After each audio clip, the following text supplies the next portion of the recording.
물은 엄격한 안정성 검사를 거쳐 승인 등으로 적절한 수준에서 사용된다면 건강상 큰 위험은 없습니다.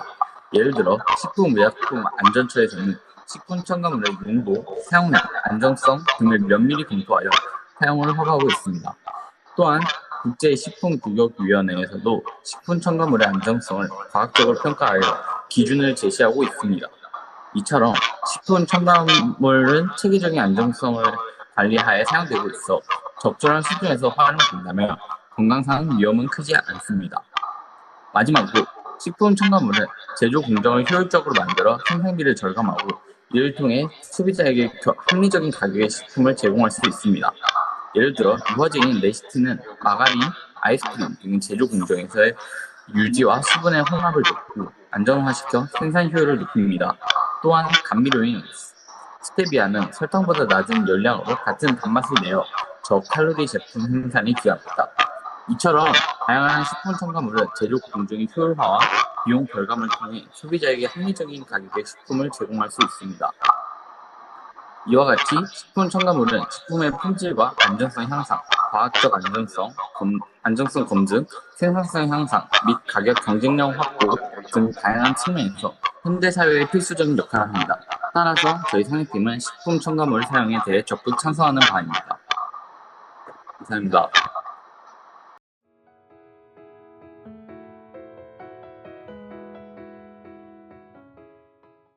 이제 저희 무석 토론자의 반론 시작하겠습니다. 식품 첨가물의 사용이 여러가지 이점을 제공한다고 주장하지만 이러한 주장은 실제로 그 부작용과 위험성을 강조하고 있습니다. 첫 번째로 식품 첨가물의 안정성에 대한 우려를 말씀드리겠습니다. 방부제와 항산화제가 식품의 보존성을 높이고 미생물의 번식을 억제한다고 하지만 이러한 첨가물이 인체에 미치는 장기적인 영향은 충분히 검증되지 않았습니다. 여러 연구에서 일부 식품 첨가물은 알레르기 반응, 천식, 그리고 암과 같은 심각한 건강 문제를 유발할 수 있다고 보고되었습니다. 방부제는 식품의 유통기한을 연장시키지만 소비자에게 알레르기 반응을 일으킬 수 있다는 잠재적 위험이 있습니다. 식품의 신선도와 안정성을 유지하는 것과 소비자의 건강을 위협하는 것 중 어느 것이 더 중요한지 재고해봐야 합니다.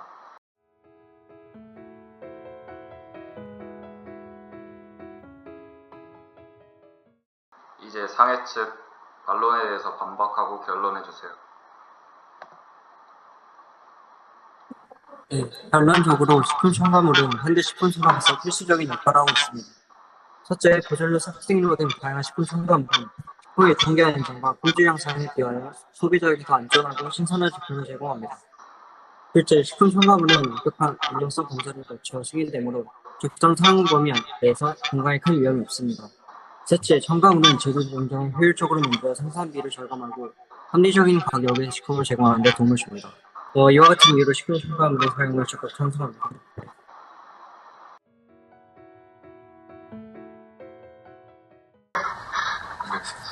식품 첨가물 반대 측 임원 소전학 채빈 이기중 이정우. 안녕하십니까. 오늘 저는 식품 첨가물의 사용을 반대하는 입장입니다.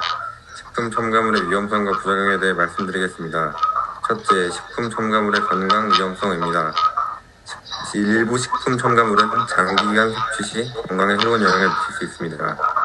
예를 들어 인공색소와 같은 식품 첨가물의 경우 알레르기 반응을 일으키는 파란틴이라는 물질을 포함해서 심할 경우에는 과민증을 악화시킬 수 있습니다. 또한 방부제, 감미료 등의 첨가물은 알레르기 반응, 과민 반응을 일으킬 수 있으며 심지어는 암을 유발할 가능성이 있는 것으로 연구되고 있습니다. 이러한 첨가물은 성인에게 위협될 뿐만 아니라 특히 어린이들에게는 더 큰 위험을 초래할 수 있습니다. 둘째, 식품 첨가물의 과도한 사용은 자연 식품의 가치를 저하시킬 수 있습니다. 식품 첨가물은 자연 그대로의 원자재가 아닌 화학적 가공을 통해 합성된 인공화합물로 자연 식품의 가치를 보존하지 못합니다. 따라서 첨가물에 의존하는 식습관은 신선하고 자연 그대로의 식품을 덜 소비하게 만들어 우리의 식단을 왜곡시킬 수 있습니다. 이는 장기적으로 우리 몸에 필요한 자연 영양소를 충분히 섭취하지 못하게 하여 건강에 부정적인 영향을 미칠 수 있습니다. 셋째, 첨가물의 사용은 식품 산업의 이윤 추구와 밀접한 관련이 있습니다. 식품 업체들은 비용 절감을 위해 자연 재료 대신 인공 첨가물을 사용하는 경우가 많습니다. 이는 식품업체들이 상대적으로 원자재 가격이 더 낮은 인공 첨가물을 사용하게 하여 소비자에게 더 저렴한 가격을 제공할 수 있지만 장기적으로는 위 주장에서 언급했던 질병들과 같은 원인으로 예상치 못한 건강 비용 증가에 따른 소비자의 피해로 이어질 수 있습니다. 마지막으로 많은 소비자들이 식품 첨가물에 대해 충분히 인지하지 못하고 있습니다. 라벨에 표시되는 복잡한 화학 용어들은 일반 소비자들이 이해하기 어렵고 이는 올바른 식품 선택을 방해합니다. 따라서 우리는 식품 첨가물의 사용을 신중하게 제고해야 합니다. 식품 첨가물의 위험성을 경시해서는 안 되며 가능한 한 자연식품을 섭취하는 것이 건강한 선택입니다. 여기까지 소주하나 측의 입론이었습니다. 감사합니다.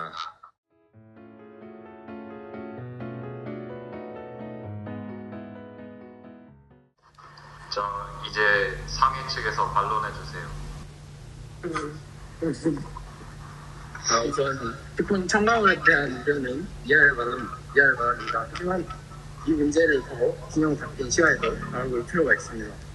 첫째, 이번 식품 첨가물의 안정성은 엄격한 기준과 절차를 거쳐 평가되고 관리됩니다. 식품의약 안전처를 비롯한 관련 기관에서는 과학적 근거를 바탕으로 식품 첨가물의 안정성을 지속적으로 검토하고 관리 기준을 강화하고 있습니다. 대부분의 식품 첨가물은 허용 범위 내에서 안전하게 상용되고 있습니다. 둘째, 일부 연구에서 식품 첨가물과 건강 문제의 연관성이 제기되었지만 이는 아직 명확한 인과관계가 입증되지 않은 경우가 많습니다. 또한 식품 첨가물의 안정성은 섭취량, 섭취 기간, 개인의 특성 등 다양한 요인에 따라 달라질 수 있습니다. 따라서 식품 첨가물에 대한 우려는 이해할 만하지만 과학적 근거와 균형 잡힌 시각을 바탕으로 접근할 필요가 있습니다.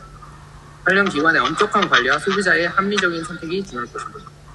식품 첨가물을 과도한 사용이 자연식품의 가치를 저하시킨다는 우려는 일부 타당성이 있습니다.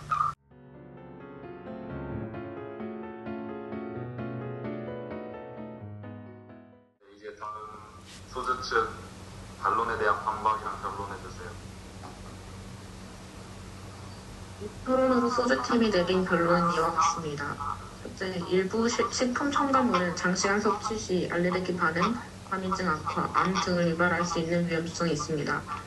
둘째, 과도한 식품 첨가물 사용은 자연식품의 가치를 저하시켜 우리의 식단이 왜곡되고 필요한 자연 영양소 섭취가 줄어듭니다.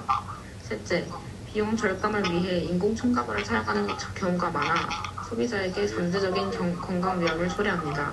넷째, 복잡한 화학 용어로 인해 소비자들이 식품 첨가물의 위험성을 충분히 인지하지 못하고 있습니다. 식품 첨가물의 안정성의 관리에 관해서 상해팀은 식품 첨가물이 엄격한 기준과 절차를 통해 관리된다고 주장합니다. 하지만 이러한 관리에도 불구하고 일부 식품 첨가물의 장기적인 건강 영향에 대한 연구는 여전히 진행 중이며 또한 첨가물이 완전히 안전하다고 보장할 수는 없습니다. 예를 들어 인공색소와 방부제의 장기 섭취가 건강에 미치는 영향을 완전히 파악하기에는 아직 부족한 점이 많습니다. 또한 각 개인의 특성에 따라 첨가물의 영향을 다르게 받을 수 있어 특정 그룹에서는 더 큰 위험을 초래할 수 있습니다. 따라서 안정성 평가만으로는 충분하지 않으며 보다 신중한 접근이 필요합니다.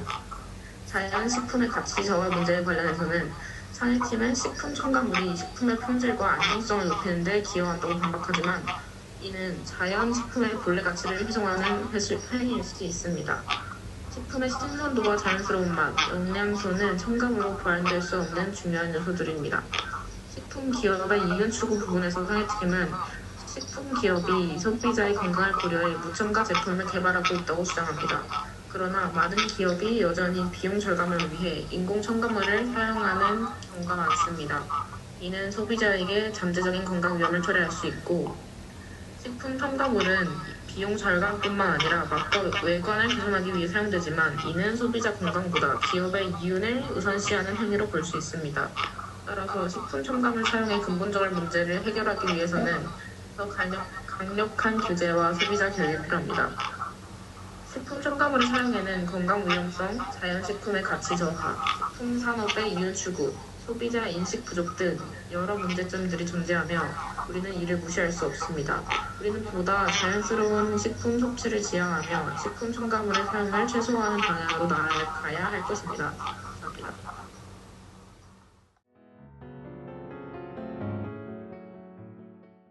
네, 저희는 이제 식품 첨가물의 찬성 측에서 입론을 진행하도록 하겠습니다. 먼저 첫 번째, 식품 첨가물을 사용할 시 식품의 안전성과 또 보존성이 증대할 수 있다는 장점이 있습니다. 이 식품 첨가물의 가장 중요한 역할 중 하나는 그 식품의 보존성을 높여주는 것인데, 방부제와 항산화제 같은 식품 첨가물은 미생물의 번식을 억제하고 식품이 신선하게 유지되도록 도와줍니다.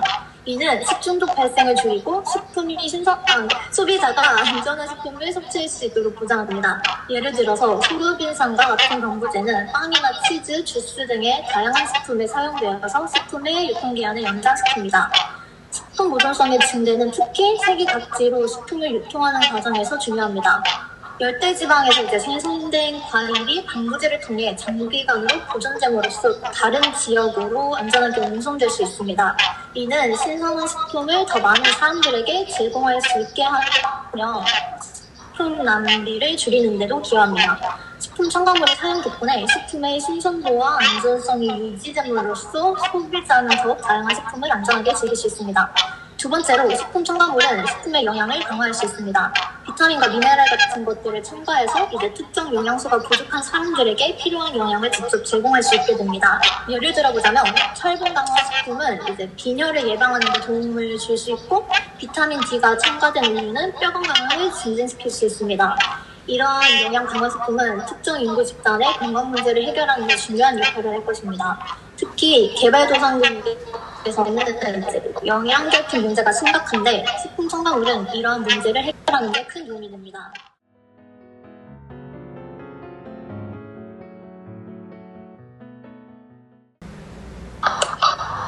이제 무석 입론에 대해서 소주 측이 반론해 주세요.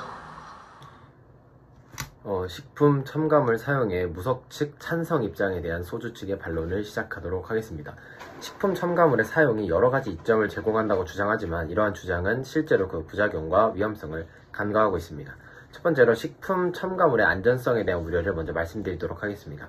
방부제와 항산화제가 식품의 보존성을 높이고 미생물의 번식을 억제한다고는 하지만 이러한 첨가물들이 인체에 미치는 장기적인 영향은 충분히 검증되지 않았습니다.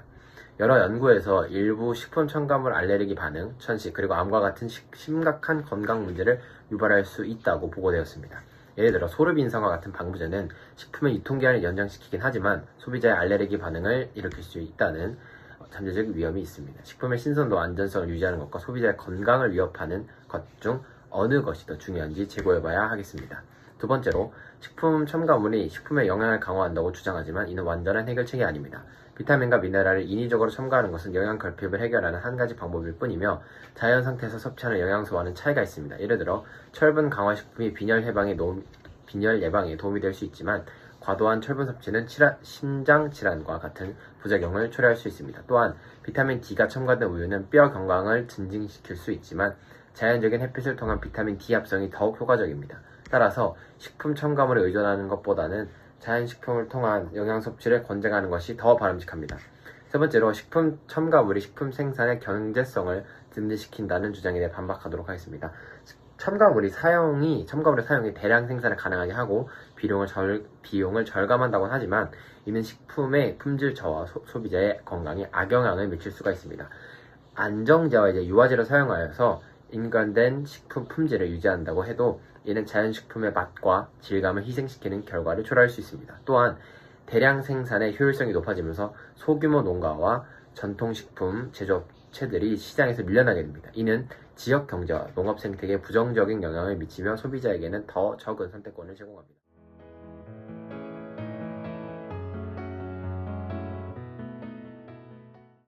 네, 이제 저희 주장에 대한 반론에 대한 반박 시작하도록 하겠습니다. 먼저 식품 첨가물의 안전성에 대해서 반론을 주셨는데요.